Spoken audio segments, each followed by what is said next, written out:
हिंदुस्तान दा पहला डीपीआई महकमा होना जिहड़ा किसी बंदे नूं प्रिंसीपल पहला बना रहा है और एसोसीएट प्रोफैसर बाद चों। मतलब यह हो गया कि एक बच्चा एमए पहला करदा है ते बीए बाद चों कर रहा है। तो आ देख लो तुसी सारे लोग, तुहानूं दिखाउणा चाहांगे भी शायद पंजाब ने एक होर इतिहास रचता या पंजाब ने इतिहास दे विच अपना नाम आ जिहड़ा एक सुनहरी पन्निਆਂ ਦੇ ਵਿੱਚ लिखता भी एक इत्थे प्रिंसीपल साहब बनते ने पहला ते प्रोफैसर बनते ने बाद च। एक लुधियाने दे कालेज दे विच प्रिंसीपल ने उन्हां दा असीं रिकार्ड मंगिया। वो कहंदे कि मैं संगरूर ते भाई गुरदास कालेज टैक्नीकल कालेज तो बतौर प्रोफैसर काम कीता है। रिकार्ड है जी पीटीयू दा। की कहंदी पंजाब टैक्नीकल यूनीवर्सिटी कि असीं आ फलां बंदे नूं ना तो कभी असिस्टेंट प्रोफैसर ना कभी एसोसीएट प्रोफैसर और ना कभी प्रोफैसर की अप्रूवल दी है। और ये बंदे अजकल लुधियाने के एक बड़े कॉलेज च प्रिंसीपल ने और 1.25 लाख तो उत्ते तनख्वाह। इस तरह है जी ये जी घाटे की ग्रांट है वो इदा सीगा ਉਹਦੇ ਵਿੱਚ ਮੈਕਸਿਮਮ 95% ਸਰਕਾਰ ਨੇ ਦੇਣਾ ਜਿਹੜਾ ਕਿ 2015 ਚ ਹੁਣ ਸਰਕਾਰ ਜਿਹੜੀਆਂ 1925 ਨਵੀਆਂ ਪੋਸਟਾਂ ਕੱਢੀਆਂ ਨੇ ਉਹਨੂੰ 75 ਕਰ ਦਿੱਤਾ ਗਿਆ। 75-25 1978 ਤੋਂ 136 ਕਾਲਜ ਪੰਜਾਬ ਦੇ 95% ਘਾਟੇ ਚ ਨੇ। ਬਿਲਕੁਲ ਜੀ 95% ਘਾਟੇ ਜਾ ਰਹੇ ਨੇ। 95% ਇਹ ਜਿਹੜਾ ਘਾਟਾ ਦਿਖਾ ਕੇ ਸਰਕਾਰ ਤੋਂ ਫੰਡ ਲੈਂਦੇ ਨੇ ਜਾਂ ਗ੍ਰਾਂਟ ਲੈਂਦੇ ਨੇ। ਬਿਲਕੁਲ ਜੀ। ਇੱਕ ਪਾਸੇ ਸਰਕਾਰ ਦੇ ਕੋਲੋਂ ਤੁਸੀਂ ਕੀ ਲੈ ਰਹੇ ਹੋ, ਤੁਸੀਂ ਘਾਟੇ ਦੀ ਗ੍ਰਾਂਟ ਸ਼ੋ ਕਰਕੇ 95% ਲੈ ਰਹੇ ਹੋ ਤੇ 18 ਕਨਾਲ 8 ਮਰਲੇ ਲਗਭਗ 3 ਕਰੋੜ ਦੀ ਜ਼ਮੀਨ ਇਹਨਾਂ ਨੇ 6 ਕਿਲੋਮੀਟਰ ਦੂਰ ਜਾ ਕੇ ਮਕੇਰੀਆਂ ਤੋਂ ਖਰੀਦੀ ਹੋਈ। ਕਿਹੜੇ ਸਨ? ਇਹ ਖਰੀਦੀ ਹੈ ਜੀ 2015 ਚ। ਜੇ 136 ਕਾਲਜਾਂ ਦੀ ਗੱਲ ਕਰਦੇ ਆ ਜੀ, ਕੋਈ ਇੱਕ ਹੈਗਾ ਵਧੀਆ ਕਿ 136 ਦੇ 36 ਨੇ ਸਰਕਾਰ ਨੂੰ ਲੁੱਟਿਆਗਾ?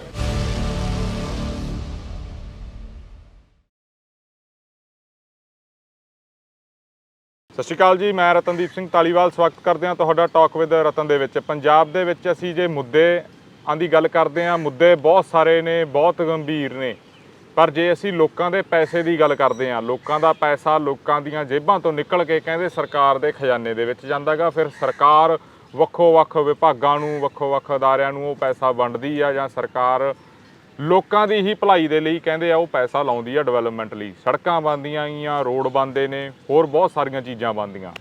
ਪਰ ਇੱਕ ਗੱਲ ਵੱਡਾ ਮੁੱਦਾ ਜਿਹਦੇ ਉੱਤੇ ਵੋਟਾਂ ਲਈਆਂ ਜਾਂਦੀਆਂ, ਪਾਰਟੀ ਚਾਹੇ ਕੋਈ ਵੀ ਹੋਵੇ, ਉਹ ਆ ਸਿੱਖਿਆ ਦਾ ਮੁੱਦਾ। ਤੇ ਉਹਦੇ ਵਿੱਚ ਜਦੋਂ ਸਿੱਖਿਆ ਦੀ ਗੱਲ ਹੁੰਦੀ ਆ ਫਿਰ ਗੱਲ ਆਉਂਦੀ ਆ ਉੱਚ ਸਿੱਖਿਆ ਦੀ ਗੱਲ, ਹਾਇਰ ਐਜੂਕੇਸ਼ਨ ਦੀ ਗੱਲ। ਜੇ ਪਿਛਲੇ 1 ਦਹਾਕੇ ਦੀ ਗੱਲ ਕਰਦੇ ਆ ਜਾਂ ਪਿਛਲੇ 2 ਦਹਾਕਿਆਂ ਦੀ ਗੱਲ ਕਰਦੇ ਆ, ਪੰਜਾਬ ਦੇ ਵਿੱਚ ਧੜਾ-ਧੜ ਕਾਲਜ ਬਣੇ, ਧੜਾ-ਧੜ ਇੰਜੀਨੀਅਰਿੰਗ ਹੋਈ ਇੱਥੇ। ਫਿਰ ਕਿਹੇ ਜਿਹਾ ਉਹਨਾਂ ਦਾ ਹੁਣ ਹਾਲ ਆ ਇਹ ਵੀ ਸਾਰਿਆਂ ਨੂੰ ਭਲੀ ਭਾਂਤ ਪਤਾ ਹੈਗਾ। ਪਰ ਪੰਜਾਬ ਦੇ ਵਿੱਚ 136 ਕਾਲਜ ਅਜਿਹੇ ਨੇ ਜਿਹੜੇ ਸਰਕਾਰ ਤੋਂ ਏਡਡ ਨੇ ਜਾਂ ਇੱਕ ਸਕੀਮ ਦੀ ਅਸੀਂ ਤੁਹਾਨੂੰ ਅੱਜ ਗੱਲ ਦੱਸਾਂਗੇ। ਸੰਨ 1978 ਤੋਂ 95% ਘਾਟੇ ਦੀ ਗ੍ਰਾਂਟ ਵਾਲੀ ਸਕੀਮ ਚੱਲਦੀ ਆ, ਉਹਦੇ ਬਾਰੇ ਡੂੰਘਾਈ ਨਾਲ ਦੱਸਾਂਗੇ।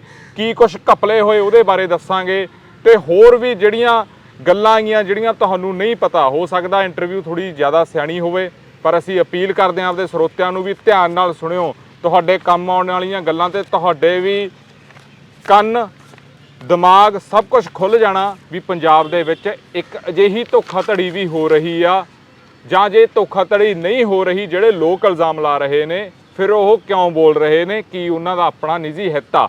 ਸਾਡੇ ਨਾਲ ਅੱਜ ਇਸ ਵਿਸ਼ੇਸ਼ ਪ੍ਰੋਗਰਾਮ ਦੇ ਵਿੱਚ ਮੌਜੂਦ ਰਹਿਣਗੇ ਤਰੁਣ ਘਈ। ਸਾਰੇ ਇਹਨਾਂ ਨੂੰ ਜਾਣਦੇ ਨੇ, ਆਰਟੀਆਈ ਐਕਟਿਵਿਸਟ ਵੀ ਨੇ, ਆਰਟੀਆਈਜ਼ ਪਾਉਂਦੇ ਰਹਿੰਦੇ ਨੇ, ਖੁਦ ਪ੍ਰੋਫੈਸਰ ਨੇ ਪਿਛਲੇ ਲੰਮੇ ਸਾਲਾਂ ਤੋਂ ਪੋਲੀਟੀਕਲ ਸਾਇੰਸ ਦੇ। ਇਹਨਾਂ ਦੇ ਨਾਲ ਗੱਲਬਾਤ ਕਰਾਂਗੇ। ਪ੍ਰੋਫੈਸਰ ਸਾਹਿਬ ਸਵਾਗਤ ਹੈ। ਸਤਿ ਸ਼੍ਰੀ ਅਕਾਲ। ਧਾਲੀਵਾਲ ਸਾਹਿਬ ਬਹੁਤ ਬਹੁਤ ਧੰਨਵਾਦ ਜੀ। ਠੀਕ ਠਾਕ ਹੋ? ਬਿਲਕੁਲ ਠੀਕ ਜੀ। ਜੀ, ਸਭ ਤੋਂ ਮੈਂ ਮੁੱਦੇ ਤੇ ਹੀ ਆਉਂਗਾ। 136 ਕਾਲਜ ਪੰਜਾਬ ਦੇ ਵਿੱਚ ਜੀ, ਅਲੱਗ-ਅਲੱਗ ਯੂਨੀਵਰਸਿਟੀਆਂ, ਖਾਸ ਕਰਕੇ ਪੰਜਾਬੀ ਤੇ ਗੁਰੂ ਨਾਨਕ ਦੇਵ ਯੂਨੀਵਰਸਿਟੀ ਦੀ ਆਪਾਂ ਗੱਲ ਕਰਦੇ ਹਾਂ ਜੀ। ਜਿਹੜਾ 95% ਘਾਟੇ ਵਾਲੀ ਇਹ ਸਕੀਮ ਆ ਜੀ, ਇਹਦੇ ਬਾਰੇ ਦਰਸ਼ਕਾਂ ਨੂੰ ਦੱਸ ਦਿਓ ਤੇ ਕੀ ਕੀ ਕੁਝ ਚੱਲ ਰਿਹਾ ਦੱਸ ਦਿਓ। ਧਾਲੀਵਾਲ ਸਾਹਿਬ, ਮੈਂ ਤੁਹਾਡੇ ਦਰਸ਼ਕਾਂ ਨਾਲ ਸਾਂਝਾ ਕਰਨਾ ਚਾਹਨਾ ਕਿ 1978 ਤੋਂ ਪਹਿਲਾਂ ਪੰਜਾਬ ਦੇ ਜਿੰਨੇ ਵੀ ਕਾਲਜ ਸੀਗੇ ਇਹ ਸਾਰੇ ਅਨਏਡਡ ਸੀਗੇ। ਇਹਨਾਂ ਨੂੰ ਕੋਈ ਗ੍ਰਾਂਟ ਸਰਕਾਰ ਵੱਲੋਂ ਨਹੀਂ ਸੀ ਮਿਲਦੀ ਜੀ। 1978 ਦੇ ਵਿੱਚ ਇਹ ਸਕੀਮ ਆਈ ਹੈ 95% ਗ੍ਰਾਂਟ ਇਨ ਏਡ ਸਕੀਮ ਜੀ। ਇਸ ਸਕੀਮ ਦੇ ਤਹਿਤ ਜਿੰਨੇ ਵੀ ਉਦੋਂ ਕਾਲਜ ਸੀ ਸਰਕਾਰ ਨੇ ਇਹਨਾਂ ਨੂੰ ਏਡਡ ਕਾਲਜ ਬਣਾ ਦਿੱਤਾ, ਇਹਨਾਂ ਨੂੰ ਏਡ ਦੇਣੀ ਸ਼ੁਰੂ ਕਰ ਦਿੱਤੀ ਜੀ। ਲੇਕਿਨ ਉਹ ਜਦੋਂ ਏਡ ਦੇਣੀ ਸ਼ੁਰੂ ਕੀਤੀ ਤਾਂ ਉਹਦੇ ਨਾਲ ਕੁਝ ਸ਼ਰਤਾਂ ਵੀ ਸੀਗੀਆਂ। ਉਹ ਸ਼ਰਤਾਂ ਦਾ ਜ਼ਿਕਰ ਮੈਂ ਅੱਜ ਕਿਉਂ ਕਰ ਰਿਹਾ ਕਿਉਂਕਿ ਪਿਛਲੇ ਦਿਨੀ ਜਦੋਂ ਸਕੱਤਰ ਹਾਇਰ ਐਜੂਕੇਸ਼ਨ ਕ੍ਰਿਸ਼ਨ ਕੁਮਾਰ ਜੀ ਨੇ ਜੀ। ਚਾਰ ਸੰਭਾਲਿਆ ਤਾਂ ਉਹਨਾਂ ਨੇ ਇੱਕ ਚਿੱਠੀ ਜਾਰੀ ਕੀਤੀ ਜੀ। ਤਾਂ ਉਹਨਾਂ ਨੇ ਕਿਹਾ ਵੀ ਜਿਹੜੇ ਇਹ 136 ਏਡਡ ਕਾਲਜ ਨੇ ਜੀ। ਇਹਨਾਂ ਕਾਲਜਾਂ ਦੇ ਵਿੱਚ ਅਸੀਂ ਨੁਮਾਇੰਦੇ ਲਾ ਰਹੇ ਹਾਂ। ਹਾਂ ਉਹ ਨੁਮਾਇੰਦਿਆਂ ਦੀ ਲੋੜ ਕਿਉਂ ਪਈ? ਜੀ। ਕਿਉਂਕਿ ਪਿਛਲੇ 15-20 ਸਾਲਾਂ ਤੋਂ ਪੰਜਾਬ ਦੇ ਜਿਹੜੀਆਂ ਮੈਨੇਜਮੈਂਟਾਂ ਨੇ ਕਾਲਜਾਂ ਦੀਆਂ ਜੀ। ਇਹ ਬਹੁਤ ਵੱਡਾ ਇੱਕ ਸ਼ੋਸ਼ਣ ਹੋ ਰਿਹਾ ਸੀ ਸਮਾਜ ਦੇ ਵਿੱਚ ਪ੍ਰੋਫੈਸਰਾਂ ਦਾ ਔਰ ਵਿਦਿਆਰਥੀ ਵਰਗ ਦਾ। ਜੀ। ਵਿਦਿਆਰਥੀ ਵਰਗ ਦੇ ਸ਼ੋਸ਼ਣ ਦਾ ਮਤਲਬ ਹੈ ਵੀ ਸਮਾਜ ਦੇ ਵਿੱਚ ਜਿਹੜੇ ਮਾਪੇ ਨੇ ਜਿਹੜੇ ਕਿ ਬੜੀ ਮੁਸ਼ਕਲ ਦੇ ਨਾਲ ਰੋਜ਼ਗਾਰ ਕਰਕੇ ਪੈਸਾ ਕਮਾਉਂਦੇ ਨੇ ਉਹਨਾਂ ਕੋਲ ਇੱਕ ਵੱਡੀਆਂ ਜਿਹੜੀਆਂ ਫੀਸਾਂ ਨੇ ਉਹ ਲਈਆਂ ਜਾ ਰਹੀਆਂ ਸੀਗੀਆਂ।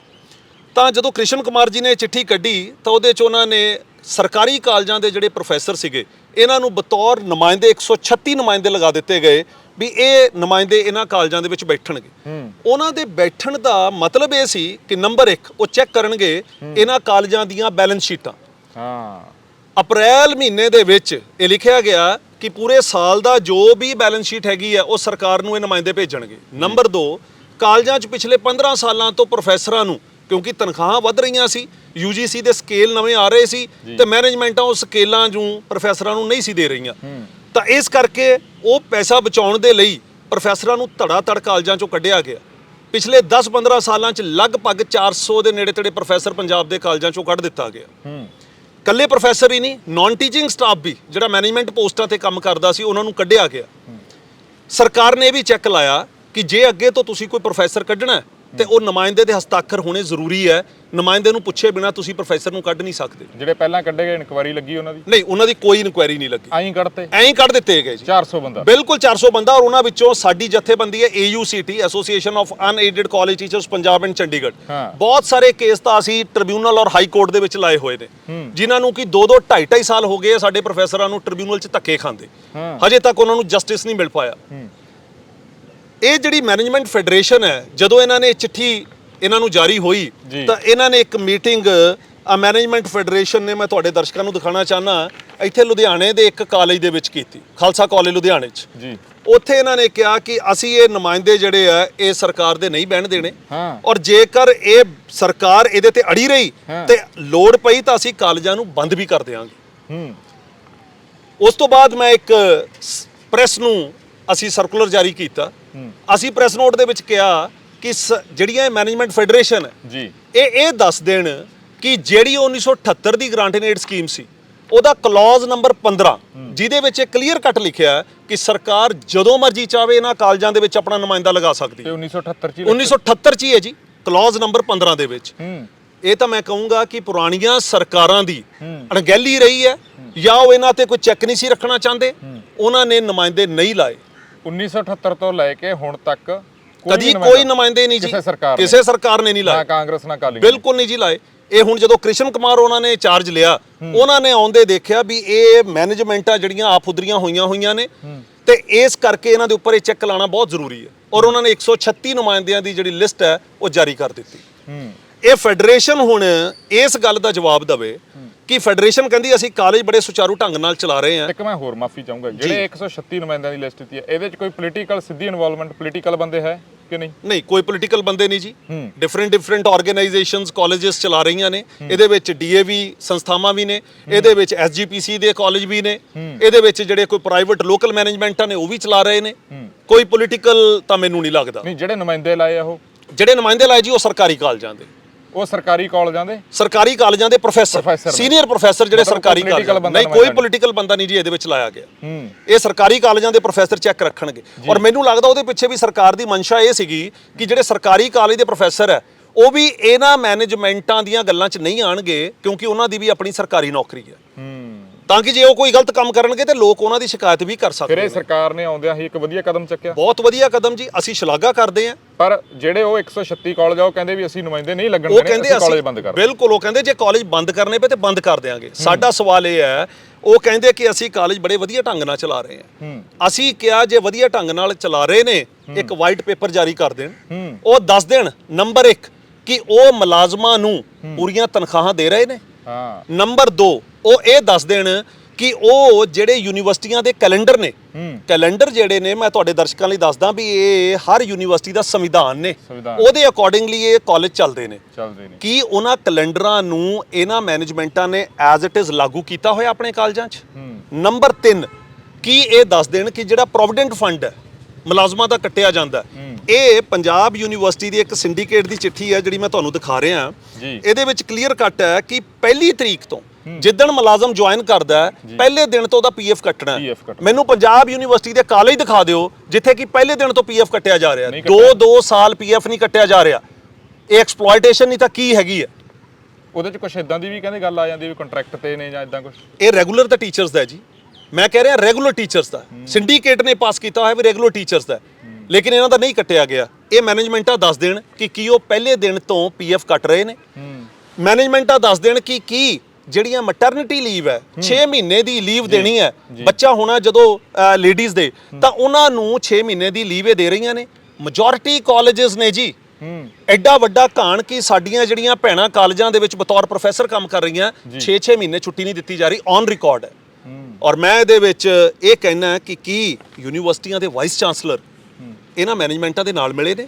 ਆ ਮੈਂ ਤੁਹਾਨੂੰ ਇੱਕ ਚਿੱਠੀ ਦਿਖਾ ਰਿਹਾ, ਇਹ ਪੰਜਾਬ ਯੂਨੀਵਰਸਿਟੀ ਦੇ ਕੈਲੰਡਰ ਦੀ ਚਿੱਠੀ ਹੈ ਜੀ। ਪੰਜਾਬ ਯੂਨੀਵਰਸਿਟੀ ਦਾ ਕੈਲੰਡਰ ਧਾਲੀਵਾਲ ਸਾਹਿਬ ਇਹ ਕਹਿੰਦਾ ਜੀ, every affiliated college shall be inspected at least once in 4 years by an inspection committee to be appointed by the syndicate on the recommendation of the vice chancellor। 4 ਸਾਲਾਂ 'ਚ ਇੱਕ ਵਾਰੀ 4 ਸਾਲਾਂ 'ਚ ਇੱਕ ਵਾਰੀ ਇਨਸਪੈਕਸ਼ਨ ਹੋਏਗੀ।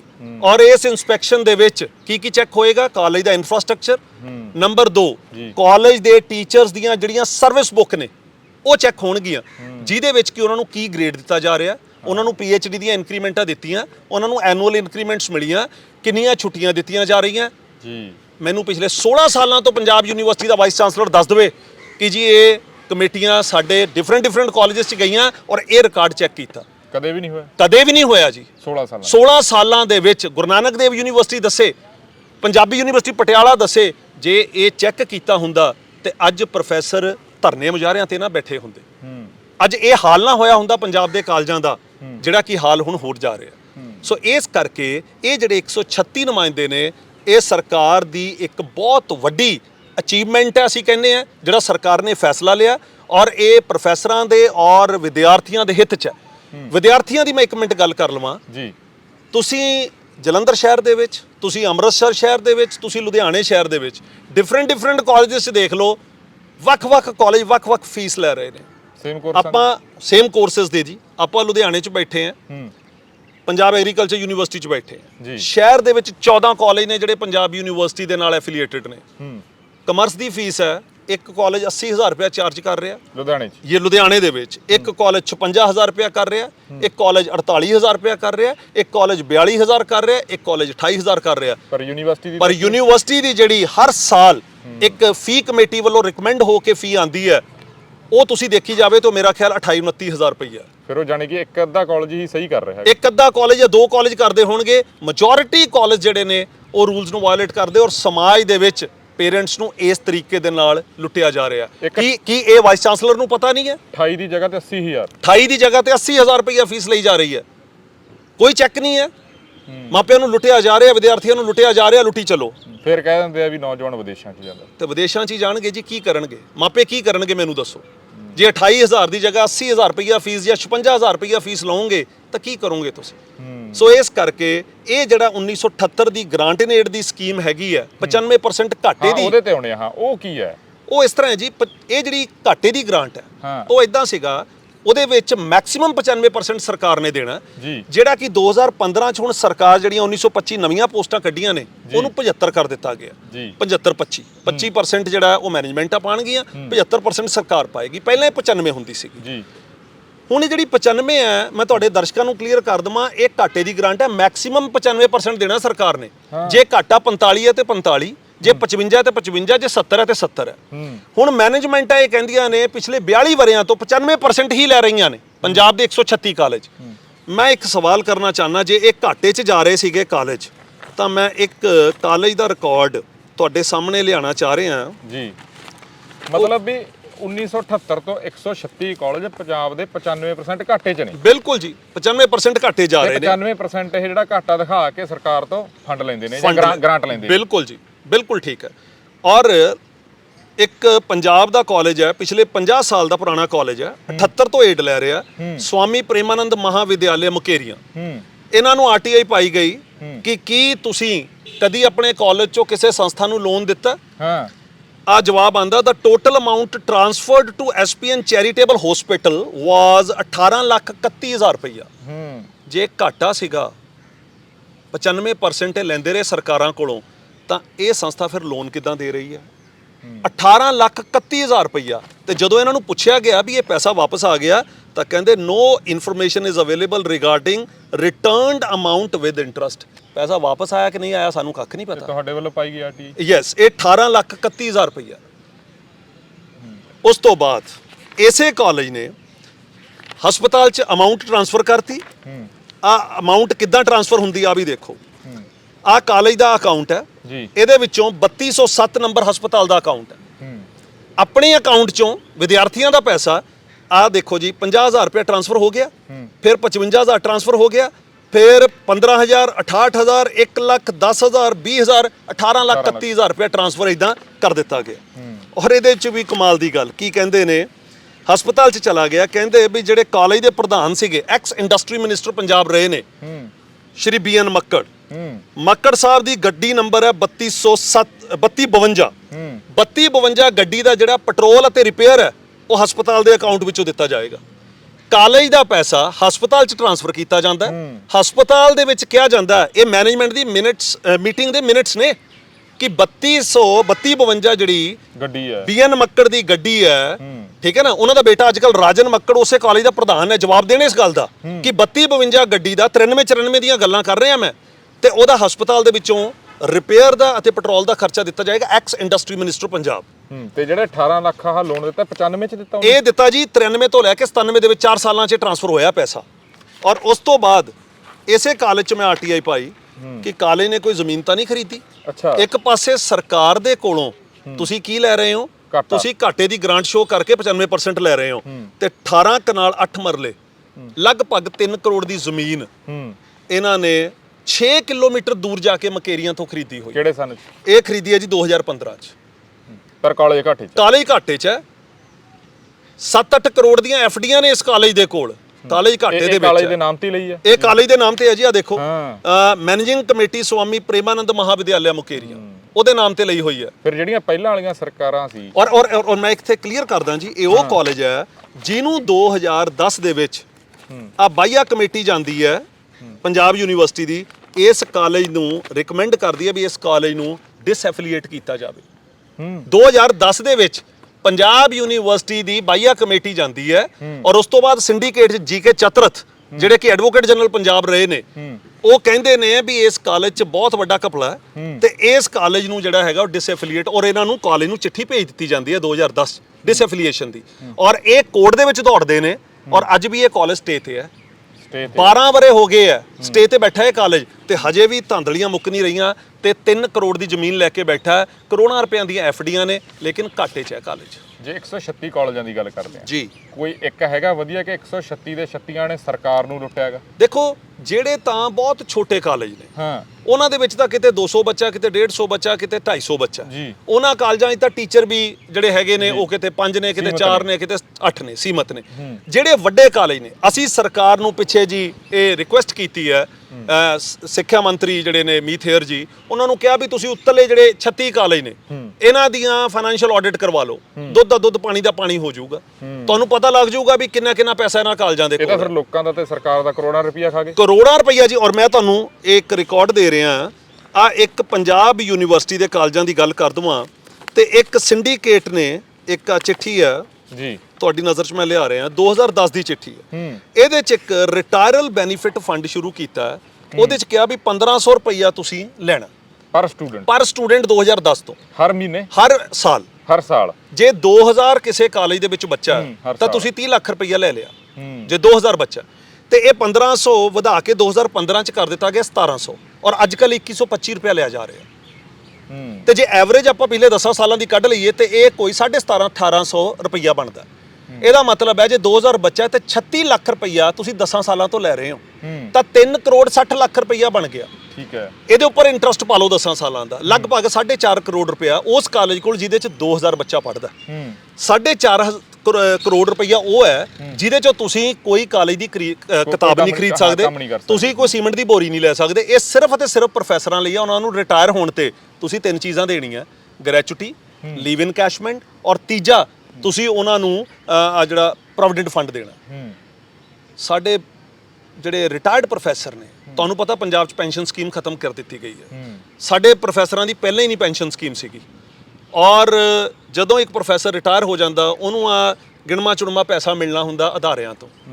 ਕਿੰਨੇ ਹੀ ਕੇਸ ਸਾਡੇ ਰਿਟਾਇਰਡ ਪ੍ਰੋਫੈਸਰ ਧੱਕੇ ਖਾ ਰਹੇ ਨੇ ਹਾਈ ਕੋਰਟ 'ਚ ਗ੍ਰੈਚੁਇਟੀ ਲੈਣ ਲਈ, ਲੀਵ ਇਨਕੈਸ਼ਮੈਂਟ ਲੈਣ ਲਈ ਤੇ ਪ੍ਰੋਵੀਡੈਂਟ ਫੰਡ ਲੈਣ ਲਈ, ਜਦ ਕਿ ਆਹ ਹਾਲ ਹੋ ਰਿਹਾ।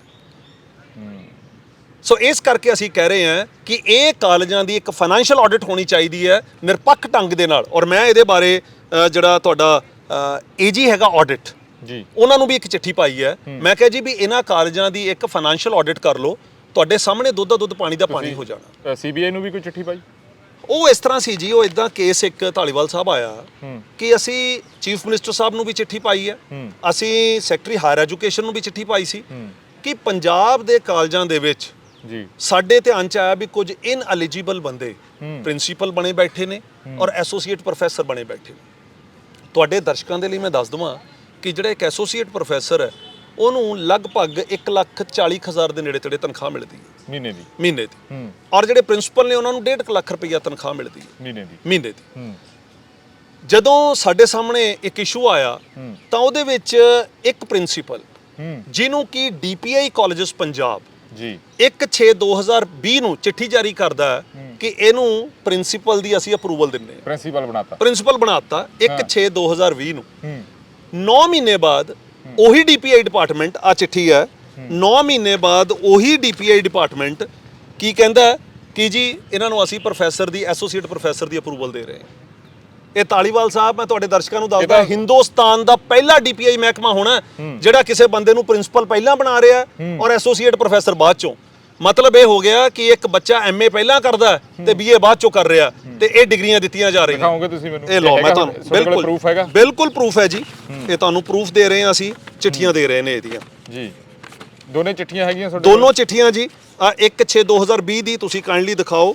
ਹਾਂ, ਇਹਦੇ ਵਿੱਚ ਇਹਨਾਂ ਦੀ ਬਤੌਰ ਪ੍ਰਿੰਸੀਪਲ ਨਿਯੁਕਤੀ ਹੁੰਦੀ ਆ, ਬਤੌਰ ਪ੍ਰਿੰਸੀਪਲ ਇਸ ਬੰਦੇ ਦੀ ਨਿਯੁਕਤੀ ਹੁੰਦੀ ਹੈ ਔਰ 9 ਮਹੀਨੇ ਬਾਅਦ ਜੀ ਇਸੇ ਬੰਦੇ ਨੂੰ ਜਿਹੜਾ ਹੈਗਾ ਉਹ ਕਰ ਦਿੱਤਾ ਜਾਂਦਾ। ਮੈਂ ਦਿਖਾਉਂਦਾ, 9 ਮਹੀਨੇ ਬਾਅਦ ਇਸੇ ਬੰਦੇ ਨੂੰ ਜਿਹੜਾ ਹੈਗਾ ਉਹ ਐਸੋਸੀਏਟ ਪ੍ਰੋਫੈਸਰ ਬਣਾ ਦਿੱਤਾ ਜਾਂਦਾ ਜੀ। ਇਹ ਹੈਗਾਗਾ 2022 ਦੇ ਵਿੱਚ ਬਣਾਇਆ ਜਾਂਦਾ ਇਹਨਾਂ ਨੂੰ ਇਹ। ਹਾਂਜੀ, ਸੋ ਆਹ ਦੇਖ ਲਓ ਤੁਸੀਂ ਸਾਰੇ ਲੋਕ, ਤੁਹਾਨੂੰ ਦਿਖਾਉਣਾ ਚਾਹਾਂਗੇ ਵੀ ਸ਼ਾਇਦ ਪੰਜਾਬ ਨੇ ਇੱਕ ਹੋਰ ਇਤਿਹਾਸ ਰਚਤਾ ਜਾਂ ਪੰਜਾਬ ਨੇ ਇਤਿਹਾਸ ਦੇ ਵਿੱਚ ਆਪਣਾ ਨਾਮ ਆ ਜਿਹੜਾ ਇੱਕ ਸੁਨਹਿਰੀ ਪੰਨਿਆਂ ਦੇ ਵਿੱਚ ਲਿਖਤਾ ਵੀ ਇੱਕ ਇੱਥੇ ਪ੍ਰਿੰਸੀਪਲ ਸਾਹਿਬ ਬਣਦੇ ਨੇ ਪਹਿਲਾਂ ਤੇ ਪ੍ਰੋਫੈਸਰ ਬਣਦੇ ਨੇ ਬਾਅਦ 'ਚ। ਦੋਨੇ ਸਬੂਤ ਆ ਕਈ ਸਾਹਿਬ ਨੇ, ਜਿਹੜਾ ਲੈਟਰ ਆ ਉਹਨਾਂ ਕੋਲੇ, ਤਾਂ ਤੁਸੀਂ ਦੇਖ ਸਕਦੇ ਹੋ ਕਿਹੋ ਜਿਹੇ ਘਪਲੇ ਚੱਲ ਰਹੇ ਨੇ ਜਾਂ ਹੋ ਕੀ ਰਿਹਾ। ਕਈ ਸਾਹਿਬ ਇਹ ਚੱਲ ਕੀ ਰਿਹਾ? ਮੈਂ ਚੱਲ ਦੱਸਦਾ ਜੀ। ਇਹ ਇੱਕ ਕੇਸ ਨਹੀਂ ਹੈ, ਇੱਕ ਲੁਧਿਆਣੇ ਦੇ ਕਾਲਜ ਦੇ ਵਿੱਚ ਪ੍ਰਿੰਸੀਪਲ ਨੇ, ਉਹਨਾਂ ਦਾ ਅਸੀਂ ਰਿਕਾਰਡ ਮੰਗਿਆ। ਉਹ ਕਹਿੰਦੇ ਕਿ ਮੈਂ ਸੰਗਰੂਰ ਤੇ Bhai Gurdas college, technical college ਤੋਂ ਬਤੌਰ ਪ੍ਰੋਫੈਸਰ ਕੰਮ ਕੀਤਾ। ਅਸੀਂ ਪੰਜਾਬ ਟੈਕਨੀਕਲ ਯੂਨੀਵਰਸਿਟੀ, ਕਿਉਂਕਿ ਭਾਈ ਗੁਰਦਾਸ ਕਾਲਜ ਉਸ ਯੂਨੀਵਰਸਿਟੀ ਦੇ ਅੰਡਰ ਆਉਂਦਾ, ਡਾਕਟਰ ਅਨਿਲ ਕੁਮਾਰ ਨੇ ਇੱਕ RTI ਪਾਈ ਜੀ। ਉਹਨਾਂ ਨੇ ਪੁੱਛਿਆ ਕਿ ਜੀ ਇਹ ਦੱਸਿਆ ਜਾਵੇ PTU ਨੂੰ ਕਿ ਇਹ ਜਿਹੜੇ ਪ੍ਰੋਫੈਸਰ ਸਾਹਿਬ ਨੇ ਇਹਨਾਂ ਨੂੰ ਤੁਸੀਂ ਕਦੋਂ ਅਸਿਸਟੈਂਟ ਪ੍ਰੋਫੈਸਰ ਬਣਾਇਆ, ਕਦੋਂ ਐਸੋਸੀਏਟ ਦੀ ਅਪਰੂਵਲ ਦਿੱਤੀ ਤੇ ਕਦੋਂ ਪ੍ਰੋਫੈਸਰ ਦੀ ਦਿੱਤੀ। ਆ ਰਿਕਾਰਡ ਹੈ ਜੀ PTU ਦਾ। ਕੀ ਕਹਿੰਦੀ ਪੰਜਾਬ ਟੈਕਨੀਕਲ ਯੂਨੀਵਰਸਿਟੀ ਕਿ ਅਸੀਂ ਆ ਫਲਾਂ ਬੰਦੇ ਨੂੰ ਨਾ ਤਾਂ ਕਦੀ ਅਸਿਸਟੈਂਟ ਪ੍ਰੋਫੈਸਰ, ਨਾ ਕਦੀ ਐਸੋਸੀਏਟ ਪ੍ਰੋਫੈਸਰ ਔਰ ਨਾ ਕਦੀ ਪ੍ਰੋਫੈਸਰ ਦੀ ਅਪਰੂਵਲ ਦਿੱਤੀ ਹੈ। ਔਰ ਇਹ ਬੰਦੇ ਅੱਜ ਕੱਲ ਲੁਧਿਆਣੇ ਦੇ ਇੱਕ ਵੱਡੇ ਕਾਲਜ 'ਚ ਪ੍ਰਿੰਸੀਪਲ ਨੇ ਔਰ 1.25 ਲੱਖ ਤੋਂ ਉੱਤੇ ਤਨਖਾਹ। ਇਹ ਅਸੀਂ ਉਦਣ ਸਿੱਖਿਆ ਮੰਤਰੀ ਦੇ ਧਿਆਨ 'ਚ ਲਿਆਂਦਾ ਵੀ ਸਿੱਖਿਆ ਮੰਤਰੀ ਜੀ ਆਹ ਬੰਦੇ ਕਾਲਜਾਂ 'ਚ ਪ੍ਰਿੰਸੀਪਲ ਤੈਨਾਤ ਨੇ ਜਿਹੜੇ ਕਿ ਇਨਐਲੀਜੀਬਲ ਬੰਦੇ ਨੇ। ਔਰ ਹੋਰ ਇੱਕ ਵੱਡਾ ਘਪਲਾ ਮੈਂ ਤੁਹਾਡੇ ਧਿਆਨ 'ਚ ਲਿਆਉਣਾ ਚਾਹੁੰਦਾ। ਡੀਏਵੀ ਕਾਲਜਸ ਜੀ। ਵੱਡੀ ਸੰਸਥਾ ਹੈ ਵੱਡੀ ਸੰਸਥਾ ਹਿੰਦੁਸਤਾਨ ਦੀ, ਜਿਨ੍ਹਾਂ ਦੇ ਬਹੁਤ ਸਾਰੇ ਕਾਲਜ ਨੇ। ਜੀ ਪੰਜਾਬ ਦੇ ਕਾਲਜਾਂ ਦੇ ਵਿੱਚ 55 ਬੰਦਿਆਂ ਨੂੰ ਹੂੰ ਐਸੋਸੀਏਟ ਪ੍ਰੋਫੈਸਰ ਬਣਾਉਂਦਾ ਹੈ ਡੀਪੀਆਈ ਮਹਿਕਮਾ। ਜੀ ਉਹੀ ਡੀਪੀਆਈ ਜਿਹੜਾ ਕਿ 24/8/2017 ਨੂੰ ਇੱਕ ਚਿੱਠੀ ਕੱਢਦਾ ਹੈ। ਕੀ ਚਿੱਠੀ ਕੱਢਦਾ ਹੈ ਕਿ ਜੀ on the above subject principals ਨੂੰ ਕੱਢਦਾ ਹੈ, you are requested that after checking the API scores of all those associate professors and assistant professors whose grades are due through the evaluation cum selection committee set up by the university and colleges, the case along with the report be sent to the office। ਮੈਂ ਤੁਹਾਡੇ ਦਰਸ਼ਕਾਂ ਲਈ ਸਾਂਝਾ ਕਰ ਦਵਾਂ ਕਿ UGC regulations 2010 ਜੀ। ਜਿਹਨੂੰ ਕਿ ਪੰਜਾਬ ਸਰਕਾਰ ਦੀ ਚਿੱਠੀ 30/7/2013 ਚ ਲਾਗੂ ਕਰ ਦਿੱਤਾ ਗਿਆ, ਜੀ। ਉਹ ਇਹ ਕਹਿੰਦੀ ਹੈ ਕਿ ਐਸੋਸੀਏਟ ਪ੍ਰੋਫੈਸਰ ਉਹਨੂੰ ਹੀ ਬਣਾਇਆ ਜਾਏਗਾ ਜਿਹੜਾ ਕਿ ਯੂਨੀਵਰਸਿਟੀ ਦੇ ਸਿਲੈਕਸ਼ਨ ਪੈਨਲ ਦੁਆਰਾ ਸਿਲੈਕਟ ਹੋਏਗਾ। ਹਾਂ ਡੀਪੀਆਈ ਨੇ ਕਿਹਾ ਕਿ ਜੀ ਅਸੀਂ ਇਹਨਾਂ ਨੂੰ ਐਸੋਸੀਏਟ ਤਾਂ ਹੀ ਦਵਾਂਗੇ ਜੇ ਤੁਸੀਂ ਸਾਨੂੰ ਯੂਨੀਵਰਸਿਟੀਆਂ ਦੇ ਸਿਲੈਕਸ਼ਨ ਪੈਨਲਾਂ ਦੀ ਰਿਪੋਰਟ ਭੇਜੋਗੇ। ਇਸ ਤਰ੍ਹਾਂ ਦੀ ਚਿੱਠੀ ਹੈ। ਹਾਂ ਉਹੀ ਡੀਪੀਆਈ ਮਹਿਕਮਾ ਹੂੰ ਇੱਕ ਕਮੇਟੀ ਬਣਾਉਂਦਾ ਇਹਨਾਂ 55 ਬੰਦਿਆਂ ਨੂੰ, ਜਿਹੜੇ 55 ਬੰਦਿਆਂ ਦੀ ਚਿੱਠੀ ਕੱਢਦਾ ਜੀ 26/2/2021 ਨੂੰ। ਕੀ ਚਿੱਠੀ ਹੈ? 3 ਬੰਦਿਆਂ ਦੀ ਇੱਕ ਕਮੇਟੀ ਬਣਦੀ ਹੈ। Doctor Parminder Singh deputy director colleges, doctor Harbans Singh Gill director centre for public policy and governance, ਤੀਜੇ ਪ੍ਰੋਫੈਸਰ ਗੁਰਸ਼ਰਨ ਸਿੰਘ ਮੈਥਮੈਟਿਕਸ ਸਰਕਾਰੀ ਕਾਲਜ ਲੁਧਿਆਣਾ। 3 ਮੈਂਬਰੀ ਕਮੇਟੀ ਬਣਦੀ ਹੈ। 55 ਬੰਦਿਆਂ ਨੂੰ ਉੱਥੇ ਬੁਲਾਇਆ ਜਾਂਦਾ ਚੰਡੀਗੜ੍ਹ ਬਿਨਾਂ ਕੋਈ ਯੂਨੀਵਰਸਿਟੀ ਦੇ ਪੈਨਲ ਤੋਂ, ਔਰ 55 ਨੂੰ ਕਲੀਅਰ ਕਰ ਦਿੱਤਾ ਜਾਂਦਾ ਔਰ ਇਹਨਾਂ ਨੂੰ ਐਸੋਸੀਏਟ ਪ੍ਰੋਫੈਸਰ ਬਣਾ ਕੇ ਔਰ 29/3/2022 ਨੂੰ 5 ਕਰੋੜ ਤੋਂ ਉੱਪਰ ਦਾ ਇਹਨਾਂ ਨੂੰ ਏਰੀਅਰ ਵੀ ਦੇ ਦਿੱਤਾ ਜਾਂਦਾ। ਇਹਨਾਂ ਨੂੰ ਬਣਾਇਆ ਉਸ ਤਰੀਕ ਤੋਂ ਜਾਂਦਾ ਕਿ ਪਹਿਲਾਂ ਤੋਂ ਪਹਿਲਾਂ ਤੋਂ ਜੀ, ਪਹਿਲਾਂ ਤੋਂ ਬਣਾਇਆ ਜਾਂਦਾ, ਜਦ ਕਿ ਉਸ ਤਰੀਕ ਲਈ ਵੀ ਇਹ ਕਾਬਲ ਨਹੀਂ ਸੀ। ਕਿਉਂ? ਹੁਣ ਮੈਂ ਦੱਸ ਰਿਹਾ ਉਹ ਇਹ ਕਾਬਲ ਕਿਉਂ ਨਹੀਂ ਸੀਗੇ। ਮੈਂ ਨਹੀਂ ਕਹਿ ਰਿਹਾ, ਗੁਰੂ ਨਾਨਕ ਦੇਵ ਯੂਨੀਵਰਸਿਟੀ ਜਿਹਦੇ ਅੰਡਰ ਇਹ ਸਾਰੇ ਕਾਲਜ ਆਉਂਦੇ ਆ, ਜਦੋਂ ਉਹਨੂੰ ਪੁੱਛਿਆ ਗਿਆ, ਇਹ ਕੋਰਟ ਦੇ ਵਿੱਚ ਚਿੱਠੀ ਲੱਗੀ ਹੈ ਜੀ ਹਾਈ ਕੋਰਟ 'ਚ, ਗੁਰੂ ਨਾਨਕ ਦੇਵ ਯੂਨੀਵਰਸਿਟੀ ਨੂੰ ਡੀਪੀਆਈ ਨੇ ਕਿਹਾ ਕਿ ਜੀ ਤੁਸੀਂ ਦੱਸੋ ਕਿ ਤੁਸੀਂ ਇਹਨਾਂ ਬੰਦਿਆਂ ਲਈ ਸਿਲੈਕਸ਼ਨ ਪੈਨਲ ਕਿਉਂ ਨਹੀਂ ਭੇਜ ਰਹੇ? ਉਹ ਕਹਿੰਦਾ ਸਿਲੈਕਸ਼ਨ ਪੈਨਲ ਮੈਂ ਤਾਂ ਭੇਜਾਂ ਜੇ ਇਹ ਬੰਦੇ ਅਸਿਸਟੈਂਟ ਪ੍ਰੋਫੈਸਰ ਹੋਣ। ਇਹ ਤਾਂ ਅਸਿਸਟੈਂਟ ਵੀ ਹੈ ਨਹੀਂਗੇ। ਸੋ ਜਿਹੜੇ ਪ੍ਰੋਫੈਸਰ ਇਹ 55 ਅਸਿਸਟੈਂਟ ਵੀ ਹੈ ਨਹੀਂਗੇ, ਗੁਰੂ ਨਾਨਕ ਦੇਵ ਯੂਨੀਵਰਸਿਟੀ ਦੇ ਰੂਲਸ ਦੇ ਮੁਤਾਬਕ ਉਹ ਬੰਦੇ ਅੱਜ ਐਸੋਸੀਏਟ ਦਾ ਗ੍ਰੇਡ ਲੈ ਰਹੇ ਨੇ। ਇਹ ਅਸੀਂ ਪੰਜਾਬ ਸਰਕਾਰ ਦੇ ਧਿਆਨ 'ਚ ਲੈ ਆਂਦਾ। ਸਿਰਫ ਗੁਰੂ ਨਾਨਕ ਦੇਵ ਯੂਨੀਵਰਸਿਟੀ ਦੇ ਨਹੀਂ ਬਲਕਿ ਪੰਜਾਬ ਯੂਨੀਵਰਸਿਟੀ ਔਰ ਪੰਜਾਬੀ ਯੂਨੀਵਰਸਿਟੀ ਪਟਿਆਲਾ ਦੇ ਕਾਲਜਾਂ 'ਚ ਪ੍ਰਿੰਸੀਪਲ ਲੱਗੇ ਹੋਏ ਨੇ, ਐਸੋਸੀਏਟ ਪ੍ਰੋਫੈਸਰ ਲੱਗੇ ਹੋਏ ਨੇ, ਜਿਨ੍ਹਾਂ ਦੇ ਬਾਰੇ ਅਸੀਂ ਇਹ ਕਿਹਾ ਕਿ ਜੀ ਇਹਨਾਂ ਦੀ ਜਾਂਚ ਕਰਵਾ ਲਓ। ਹੋ ਸਕਦਾ ਅਸੀਂ ਗਲਤ ਕਹਿੰਦੇ ਹੋਈਏ, ਆ ਕਾਗਜ਼ ਦੇ ਰਹੇ ਹਾਂ, ਇਹਦੀ ਜਾਂਚ ਕਰਵਾ ਲਓ। ਔਰ ਸਾਡੇ ਕੋਲ ਇਨਫੋਰਮੇਸ਼ਨ ਹੈ 77 ਹਾਇਰ ਐਜੂਕੇਸ਼ਨ ਪੱਧਰ ਤੇ ਜਾਂਚ ਚੱਲ ਰਹੀ ਹੈ। ਔਰ ਦਰਸ਼ਕਾਂ ਲਈ ਦੱਸ ਦਈਏ ਕਿ ਪੰਜਾਬ ਸਰਕਾਰ ਨੇ ਪਹਿਲਾ ਫੈਸਲਾ ਇਹਦੇ 'ਚ ਲੈ ਲਿਆ 31/3/2022 ਨੂੰ ਮਕੇਰੀਆਂ ਸਵਾਮੀ ਪ੍ਰੇਮਾਨੰਦ ਕਾਲਜ ਦੇ ਪ੍ਰਿੰਸੀਪਲ ਸਮੀਰ ਸ਼ਰਮਾ ਦੀ ਗ੍ਰਾਂਟ ਬੰਦ ਕਰ ਦਿੱਤੀ ਗਈ। ਲੇਕਿਨ ਸਾਡੀ ਸਰਕਾਰ ਨੂੰ ਅਪੀਲ ਹੈ ਕਿ ਉਸ ਇੱਕ ਇਕੱਲੇ ਬੰਦੇ ਦੀ ਗ੍ਰਾਂਟ ਬੰਦ ਕੀਤੀ ਹੈ ਤੇ ਨਾਲ ਇਹ ਜਿਹੜੇ ਬਾਕੀ ਪ੍ਰਿੰਸੀਪਲ ਨੇ ਤੇ ਉਹਨਾਂ ਦੇ ਨਾਲ ਜਿਹੜੇ ਐਸੋਸੀਏਟ ਪ੍ਰੋਫੈਸਰ ਨੇ, ਇਹਨਾਂ ਦੀ ਵੀ ਇਨਕੁਆਇਰੀ ਜਦ ਤੱਕ ਚੱਲਦੀ ਹੈ ਇਮੀਡੀਏਟਲੀ ਇਹਨਾਂ ਦੀ ਗ੍ਰਾਂਟ ਬੰਦ ਹੋਣੀ ਚਾਹੀਦੀ ਹੈ, ਕਿਉਂਕਿ 1 ਕਰੋੜ ਤੋਂ ਉੱਪਰ ਰੁਪਈਆ ਹਰ ਮਹੀਨੇ ਇਹਨਾਂ ਬੰਦਿਆਂ ਨੂੰ ਤਨਖਾਹ ਦੇ ਵਜੋਂ ਜਾ ਰਿਹਾ। ਫਰੋਡੀਆ ਇੱਕ ਬੰਦਾ ਨਹੀਂ, ਬਹੁਤ ਗਿਣਤੀ ਨੇ, ਬਹੁਤ ਗਿਣਤੀ ਦੇ ਵਿੱਚ ਹੈ ਜੀ। ਅਸੀਂ ਤਾਂ ਕਹਿੰਦੇ ਨਹੀਂ, ਅਸੀਂ ਤਾਂ ਕਹਿੰਦੇ ਚੈੱਕ ਕਰਾ ਲਓ, ਕਾਗਜ਼ ਤੁਹਾਡੇ ਸਾਹਮਣੇ ਹੈ ਔਰ ਹਾਈ ਕੋਰਟ ਦੇ ਵਿੱਚ ਕਾਗਜ਼ ਨੇ। ਔਰ ਜਿਹੜੇ ਬੰਦੇ ਪਹਿਲਾਂ ਪ੍ਰਿੰਸੀਪਲ ਬਣ ਰਹੇ ਨੇ ਔਰ ਡੀਪੀਆਈ ਬਾਅਦ ਚ ਉਹਨਾਂ ਨੂੰ ਪ੍ਰੋਫੈਸਰ ਦਾ ਅਪਰੂਵਲ ਦੇ ਰਹੇ। ਹਾਂ, ਫਿਰ ਹਜੇ ਇਹ ਗੱਲ ਆ ਜਾਂਦੀ ਹੈ ਵੀ ਜਿਹੜੇ ਪ੍ਰਾਈਵੇਟ ਅਦਾਰੇ ਨੇ ਜਾਂ ਪ੍ਰਾਈਵੇਟ ਯੂਨੀਵਰਸਿਟੀਆਂ ਬਣ ਗਈਆਂ, ਕਾਲਜ ਬਣ ਗਏ, ਉਹ ਸਾਡਾ ਹੱਕ ਖਾ ਰਹੇ ਨੇ। ਹੱਕ ਤਾਂ ਤੁਸੀਂ ਮੰਨ ਦਿੱਤਾ ਲੋਕਾਂ ਦਾ, ਬਹੁਤ ਵੱਡਾ ਹੱਕ ਮੰਗ ਰਹੇ ਨੇ ਜੀ। ਔਰ ਮੈਂ ਕਹਿੰਦਾ ਐਲੀਜੀਬਲ ਬੱਚੇ ਸਾਡੇ PhDਆਂ ਕਰਕੇ ਇੰਨੇ ਰਿਸਰਚ ਪੇਪਰ ਲਿਖੇ ਨੇ, ਲੋਕ ਘਰਾਂ 'ਚ ਬੈਠੇ ਨੇ, ਨੌਕਰੀਆਂ ਨਹੀਂ ਮਿਲ ਰਹੀਆਂ। ਔਰ ਇਨ ਐਲੀਜੀਬਲ ਬੰਦੇ, ਅਯੋਗ ਬੰਦੇ, ਕਿਉਂਕਿ ਇਹਨਾਂ ਦੀਆਂ ਸਿਫਾਰਿਸ਼ਾਂ ਨੇ, ਕਿਉਂਕਿ ਇਹਨਾਂ ਦੇ DAV ਮੈਨੇਜਮੈਂਟਾਂ 'ਚ ਰਿਸ਼ਤੇਦਾਰ ਬੈਠੇ ਨੇ, ਇਹਨਾਂ ਦੇ SGPC 'ਚ ਰਿਸ਼ਤੇਦਾਰ ਬੈਠੇ ਨੇ, ਇਸ ਕਰਕੇ ਇਹ ਲੋਕ ਇਹਨਾਂ ਸੰਸਥਾਵਾਂ ਦੇ ਵਿੱਚ ਕੰਮ ਕਰ ਰਹੇ ਨੇ ਜੀ। ਸੋ ਪੰਜਾਬ ਸਰਕਾਰ ਨੂੰ ਸਾਡੀ ਰਿਕੁਐਸਟ ਹੈ, ਬੇਨਤੀ ਹੈ ਕਿ ਜਲਦ ਤੋਂ ਜਲਦ ਇਹਦੀ ਇਨਕੁਆਇਰੀ ਕਰਵਾ ਕੇ ਔਰ ਪੰਜਾਬ ਦੇ ਲੋਕਾਂ ਨੂੰ ਇੱਕ ਸਾਫ਼ ਸੁਥਰਾ ਜਿਹੜਾ ਮਾਹੌਲ ਹੈ, ਜਿਹੜਾ ਕਿ ਪੰਜਾਬ ਸਰਕਾਰ ਨੇ ਇੱਕ ਵਾਅਦਾ ਕੀਤਾ ਪੰਜਾਬ ਦੇ ਲੋਕਾਂ ਦੇ ਨਾਲ ਕਿ ਅਸੀਂ ਸਿੱਖਿਆ ਦੇ ਖੇਤਰ ਦੇ ਵਿੱਚ ਇੱਕ ਵੱਡਾ ਕੰਮ ਕਰਾਂਗੇ, ਉਹਦੀ ਸਾਨੂੰ ਉਮੀਦ ਹੈ ਜੀ। ਆ ਸੁਣ ਲਓ ਪੰਜਾਬੀਓ, ਪੰਜਾਬ ਦੇ ਵਿੱਚ ਇਦਾਂ ਵੀ ਹੋ ਰਿਹਾ ਹੈਗਾ ਵੀ ਜਿਹੜੇ ਲੋਕ ਪਹਿਲਾਂ ਪ੍ਰਿੰਸੀਪਲ ਪਹਿਲਾਂ ਬਣਦੇ ਨੇ ਤੇ ਪ੍ਰੋਫੈਸਰ ਬਾਅਦ ਦੇ ਵਿੱਚ ਬਣਦੇ ਨੇ ਤੇ ਬੜੇ ਵੱਡੇ ਬਘਿਆੜ ਬੈਠੇ ਨੇ, ਤੇ ਜਿਹੜਾ ਧੱਕਾ ਪੰਜਾਬ ਦੇ ਲੋਕਾਂ ਦੇ ਨਾਲ, ਖਾਸ ਕਰਕੇ ਪੰਜਾਬ ਦੇ ਖਜ਼ਾਨੇ ਦੇ ਨਾਲ ਪਿਛਲੇ ਕਈ ਸਾਲਾਂ ਤੋਂ ਹੋ ਰਿਹਾ, ਤੇ ਜਿਹੜੀਆਂ ਪਿਛਲੀਆਂ ਸਰਕਾਰਾਂ ਸੀ ਉਹ ਪਤਾ ਨਹੀਂ ਕਿਹੜੀ ਨੀਂਦ ਦੇ ਵਿੱਚ ਸੁੱਤੀਆਂ ਸੀ। ਉਮੀਦ ਕਰਦੇ ਹਾਂ ਨਵੀਂ ਸਰਕਾਰ ਜਾਗੂਗੀ ਤੇ ਇਸ ਮਾਮਲੇ ਦੇ ਵੱਲ ਜ਼ਰੂਰ ਧਿਆਨ ਦੇਊਗੀ। ਕਈ ਸਾਹਿਬ ਤੁਸੀਂ ਆਪਣਾ ਸਮਾਂ ਦਿੱਤਾ ਜੀ, ਤੁਹਾਡਾ ਬਹੁਤ ਬਹੁਤ ਧੰਨਵਾਦ। ਬਹੁਤ ਬਹੁਤ ਧੰਨਵਾਦ ਧਾਲੀਵਾਲ ਸਾਹਿਬ ਜੀ।